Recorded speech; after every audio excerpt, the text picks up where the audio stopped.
Important information ED वालों को जहां उनका रेड होगा वो हम सीट जीत कर आएंगे और मेरी इनको रिटर्न गारंटी जाएगी।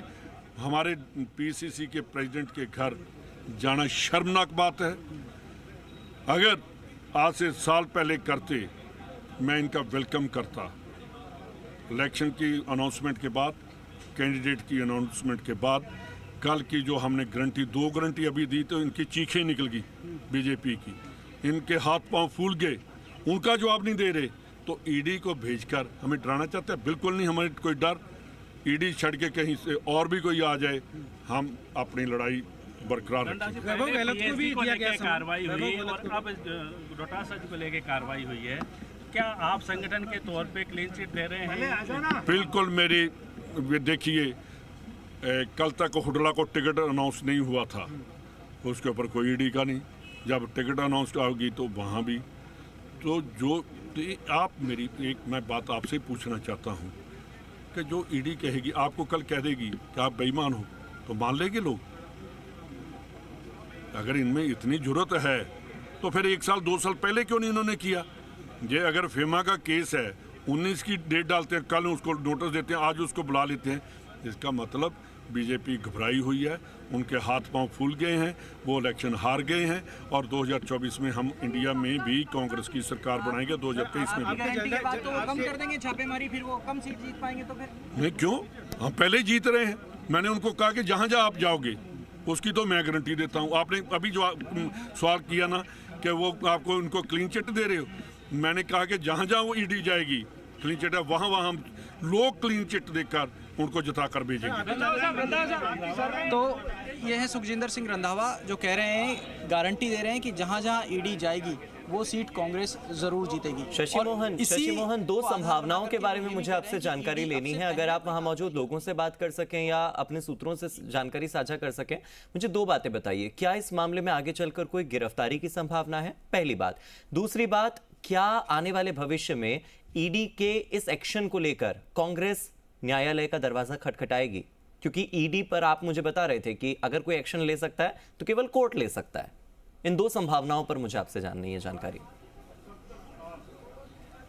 हार्दिक, आपका दूसरा सवाल पूरी तरह सुन पाया हूं, उसका जवाब पहले देता हूं। कोर्ट के एक्शन को लेकर के मुख्यमंत्री अशोक गहलोत ने भी साफ कर दिया कि उनके पुत्र को जो नोटिस मिले हैं उसके जवाब वो देंगे और जहां कहीं कोर्ट में जाना होगा तो वो भी उस चीज को तय करेंगे।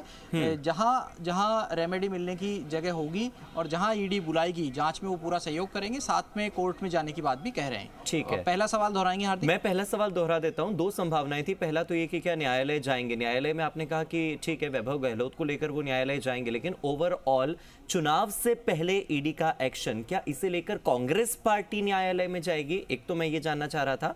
दूसरा कि क्या कोई गिरफ्तारी की संभावना है क्या इस मामले में? क्योंकि इससे पहले भी हमने ईडी की कार्रवाई देखी है, बड़े बड़े नेताओं पर देखी है। गोविंद सिंह डोटासरा तो फिर भी पीसीसी के चीफ है। इससे पहले हमने उप मुख्यमंत्री लेवल के और राज्यसभा सांसद लेवल के लोगों को भी एक दिन में गिरफ्तार होते हुए देखा है। देखिए, अभी तक ऐसे कोई आशंका नहीं लग रही कि गोविंद डोटासरा को या किसी दूसरे नेता को गिरफ्तार किया जा सकता है, जैसा कि आप पूछ रहे हैं। हाँ, इतना ज़रूर है कि मुख्यमंत्री अशोक गहलोत ने कहा कि डोटासरा के खिलाफ ना कोई नोटिस दिया, ना कोई शिकायत थी, ना कोई एफआईआर दर्ज थी और सीधे उनके यहाँ जाँच करने के लिए पहुँचे। दूसरी बात ये कि हो सकता है पहले की कार्रवाई में ईडी ने गिरफ्तार किया हो, लेकिन अभी ऐसी कोई बहुत बड़ी घोषणा या बड़ा वक्तव्य ईडी की तरफ से जारी नहीं हुआ कि किसी के घर से क्या मिला है। ये बात भी है कि मुख्यमंत्री अशोक गहलोत के पुत्र वैभव गहलोत को भी नोटिस मिला है, लेकिन वो भी सारी चीज़ें जो बातें हैं वो न्यायिक प्रक्रिया का हिस्सा है और न्यायपालिका में वो लोग जाएंगे, लेकिन अभी किसी की गिरफ्तारी की कोई आशंका नहीं बनती दिख रही। ठीक है। शशि मोहन, सुखजिंदर सिंह रंधावा ने एक बात कही कि आप मध्य प्रदेश, गुजरात और हरियाणा में क्यों नहीं जाते, आपको राजस्थान ही नजर क्यों आता है?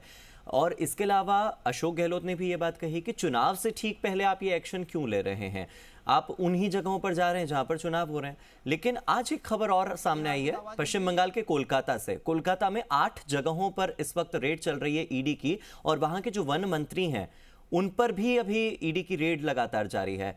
तो इसका चुनाव से कनेक्शन कितना लॉजिकल आपको लगता है, क्योंकि कोलकाता में तो कोई चुनाव नहीं है?